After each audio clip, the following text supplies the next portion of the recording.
Madame, Monsieur, bonjour. Vitamine B pour un parcours aujourd'hui autour de la personne de Jésus. Jacques Blandenier, bonjour. Bonjour. Alors, vous avez publié un livre qui s'intitule Jésus-Christ, Dieu avec nous. Et dans le cadre de ce livre, vous faites un examen assez minutieux de tous les titres qui sont accordés à Jésus dans le Nouveau Testament. Et aujourd'hui, nous allons travailler le titre de Rabbi. Alors, pourquoi avoir choisi ce titre ? C'était le métier de Jésus, ou plutôt son deuxième métier. Certainement que après son parcours scolaire, vraisemblablement, il a été le compagnon de son propre père, qui était charpentier, jusqu'à l'âge de 30 ans. Et puis, à 30 ans, il y a eu une sorte de rupture. Il a commencé une nouvelle activité, qui était celle du rabbi, justement. Alors je vous propose un texte biblique qui met en avant cette réalité-là. Oui. Et ce texte se trouve dans l'Évangile de Jean. Après leur avoir lavé les pieds et avoir repris ses vêtements, Jésus se remit à table et leur dit « Savez-vous ce que j'ai fait pour vous ? Vous m'appelez Maître et Seigneur, et vous avez raison car je le suis. » Alors, pour reprendre ce que vous venez de dire, Jacques Blandenier, et qui est souligné dans ce passage de l'Évangile de Jean, le fait d'être rabbi, c'était vraiment un métier à l'époque. C'est un métier qui avait un certain prestige, parfois. On connaît bien d'autres rabbis du temps de Jésus et dans les siècles qui ont précédé et qui ont suivi. C'était ceux qu'on rencontre parfois dans l'Évangile sous le titre de docteur de la loi, par exemple. Peut-être que tous les docteurs de la loi n'étaient pas rabbis, mais en tout cas, ça veut dire maître, c'était un enseignant. Ils enseignaient dans les synagogues, ils enseignaient dans les parvis du temple. Il y avait aussi parfois des rabbis itinérants, comme Jésus, mais peut-être pas si souvent que cela, parce que c'était une condition de vie assez difficile d'être un rabbi itinérant.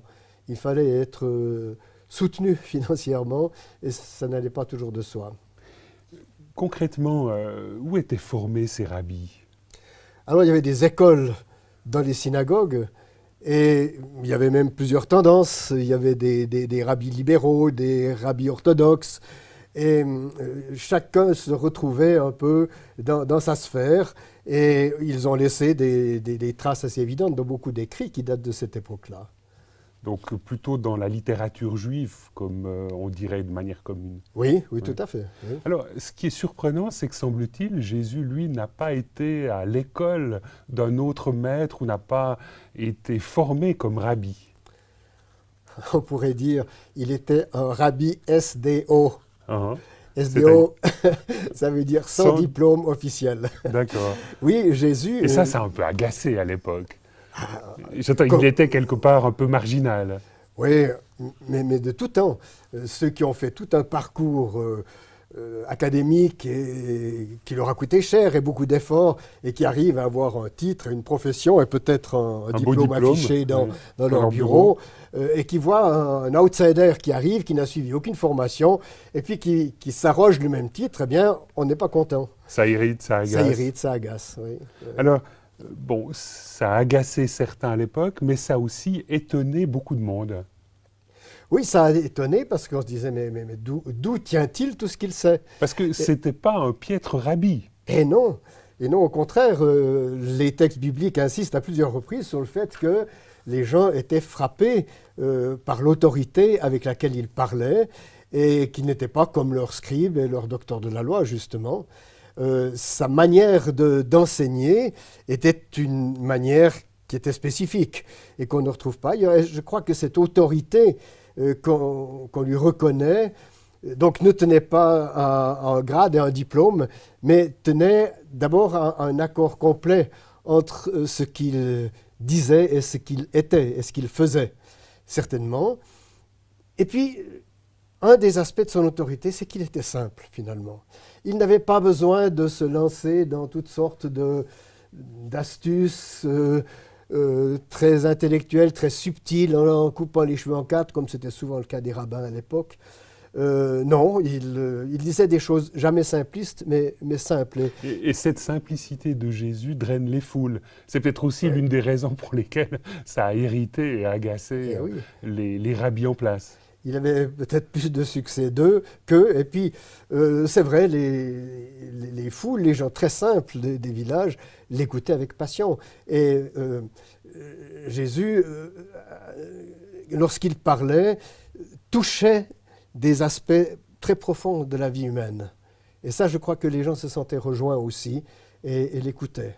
Si vous aviez en quelques mots à définir l'enseignement, à nous expliquer un peu l'enseignement de ce maître Jésus, qu'est-ce que vous diriez? Alors je dirais qu'il a plusieurs facettes. En premier lieu, Jésus prêche, j'emploie une expression qui désignerait plutôt cette adresse qu'il jette avec les foules. Repentez-vous, croyez à la bonne nouvelle. Là, c'est un peu le message tous azimuts, quoi. C'est le message public. C'est la proclamation, et en cela, c'est peut-être pas tellement le ministère du rabbi, mais du prophète. Et Jésus prêchait comme un prophète aussi, et ça, il faut le dire, parce que ça complète cet aspect de rabbi, de maître, qu'on dirait aujourd'hui de docteur en théologie. Mais Jésus non seulement s'adressait aux foules, il parlait aussi à son groupe de disciples. Au début du Sermon sur la montagne, par exemple, on le voit assis, et quand il a la posture assise, c'est qu'il a un petit groupe autour de lui. Mais on ne peut pas toujours faire une distinction radicale entre sa proclamation et son enseignement. Parce qu'à la fin du même Sermon sur la montagne, il nous est dit la foule était en arrière-plan, parce que les gens étaient là, ils étaient frappés justement par ce qu'il disait et par son autorité. Donc une fois de plus, dans le cadre de ce fameux discours du Sermon sur la montagne, Jésus intéresse bien au-delà du cercle de ses inconditionnels, de ses disciples. Oui, ce n'était pas une sorte de chapelle plus ou moins à l'écart et élitiste. Non, c'était toujours un message qui pouvait s'adresser à chacun. Et il le faisait non seulement par des proclamations ou par des cours qu'il donnait à ses proches, mais il enseignait aussi à bâton rompu lors de repas qu'il pouvait donner avec d'autres, dans des entretiens privés. Je pense à la femme samaritaine, je pense à Marie de Béthanie. En l'occurrence, c'était 2 femmes du reste. Alors que les rabbis... Ce qui était assez original à l'époque. Plutôt, oui, les rabbis dédaignaient le fait de devoir s'adresser aux femmes. On les déconseillait même assez souvent. Non, lui ne faisait aucune discrimination. Alors il y avait des entretiens privés, il y avait des discussions qui pouvaient se donner au coin de la rue, et parfois des discours polémiques assez violents aussi, avec ses adversaires qui étaient justement l'establishment de l'époque. Si vous aviez en quelques mots à dire quels étaient les thèmes de prédilection de ces discours publics de Jésus, qu'est-ce que vous mettriez en avant? C'est vrai qu'il y aurait beaucoup à dire à ce sujet. Je vais vous donner, peut-être sans classer d'une manière tout à fait cohérente, certains aspects des thèmes qu'il aborde. Il parle de Dieu, et il parle de Dieu comme de son Père. Et il vient même nous dire que lui seul connaît vraiment son Père, parce qu'il vient d'auprès de lui. Et ça, c'est quand même un enseignement, j'allais dire, c'est la vraie théologie. Il nous dit, Dieu est mon Père et Dieu veut être votre Père. Il y a même certains théologiens là, qui se sont focalisés sur le fait que Jésus parlait à Dieu comme à son papa. Il aurait utilisé le mot Abba. Ça vous paraît pertinent, disons, ou est-ce qu'il y a une intention là qui est vraie, mais peut-être une spécificité qui n'est pas nécessairement celle de Jésus? Bon, on a dit que Abba voulait dire papa. C'est un théologien allemand, Jérémias, qui l'a dit, mais il s'est rétracté par la suite. C'est pas si sûr que Abba veuille dire papa au sens très familier. Ça peut vouloir dire père.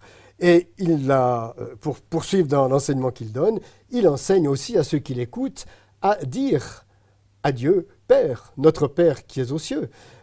Il leur apprend la proximité de Dieu, sa paternité, qui implique beaucoup de conséquences dans la vie de chaque jour. Il peut enseigner le thème de la confiance, le thème de l'amour, parce que finalement, si Dieu a envoyé son Fils, c'est par amour, et nous faire connaître Dieu comme celui qui aime, fondamentalement, celui qui est amour.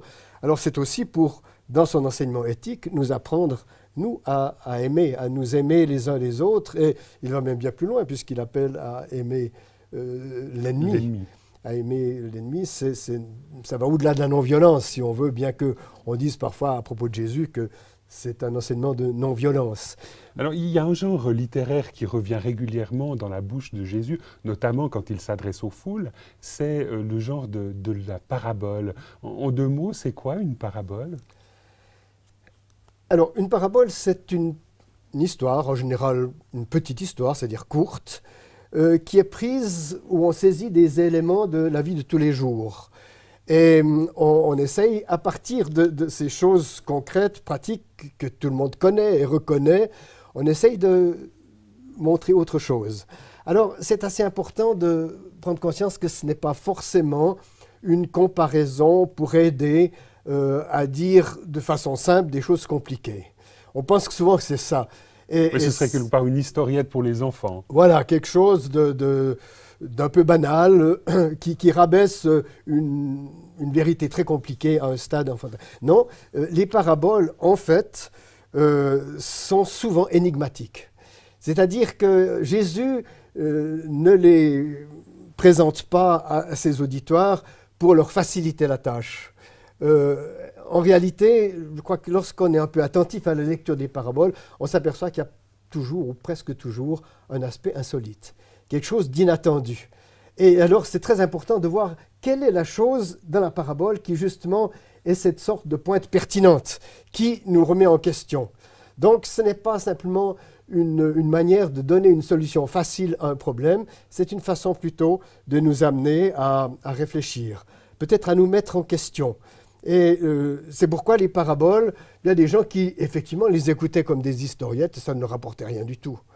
Il fallait vraiment vouloir se dire, eh bien, il y a quelque chose là derrière. Parce que souvent, les paraboles commencent par cette expression, Jésus leur dit, le royaume de Dieu est semblable à. Or, le royaume de Dieu, ce n'est pas comme ici. C'est justement autre chose que notre vie sur cette terre. C'est une dimension inattendue. Alors, les paraboles, justement, sont parfois énigmatiques parce qu'elles nous disent quelque chose qui, normalement, ne se passerait pas. Ou bien alors, elles nous aident à comprendre comment il se fait que, au travers de cette personne toute simple, qui n'a aucun pouvoir et qui va même être rejetée, il y a pourtant comme la semence d'une réalité complètement nouvelle. C'est pourquoi Jésus aime bien les paraboles de semences. La semence, c'est quelque chose de tout petit qu'on méprise, qu'on pourrait fouler aux pieds, et puis pourtant, il y a un potentiel de vie et toute une espérance d'avenir extraordinaire dans une graine, dans une semence. Et Jésus parle souvent du royaume de Dieu comme quelque chose de très très faible et qu'on va peut-être rejeter ou ne pas y prendre garde et qui pourtant est vraiment la perspective totale de l'avenir. Et en cela, excusez-moi, j'ai dit encore juste cette chose-là, en cela, Jésus prépare aussi ses disciples à vivre le temps de l'épreuve de la croix. Le temps d'épreuve où tout semblera s'effondrer et il faudra que les disciples se souviennent que le grain tombé en terre meurt et qu'après, alors, il peut en pousser un germe et une réalité nouvelle. Jacques Blondinier, quand on parle de Jésus comme d'un rabbi, pour vous, c'est véritablement une sorte de maître de sagesse? J'aime pas trop cette expression-là. Pourquoi? Bon, des maîtres de sagesse, il y en a beaucoup. Hein. Respectable du reste, mais ça fait un petit peu le grand initié, le gourou. Hein. Et c'est vrai que lorsqu'on pense à ce que Jésus a dit, à ce qu'il a enseigné, on voit que ça va bien au-delà. Parce qu'il invite ses disciples et il ne leur dit pas simplement « venez suivre mes cours ». Il leur dit « suivez-moi ». Et il va jusqu'à leur dire « je suis la vérité ». Donc, il n'enseigne pas quelque chose à propos du chemin, il dit « je suis le chemin ». Et en cela, je crois que ça fait un peu éclater le cadre de ce qu'on entend lorsqu'on parle d'un rabbi ou d'un maître. Donc c'est vraiment quelqu'un qui incarne plus que jamais la vérité qu'il est en train de professer. Vous avez raison, il l'incarne.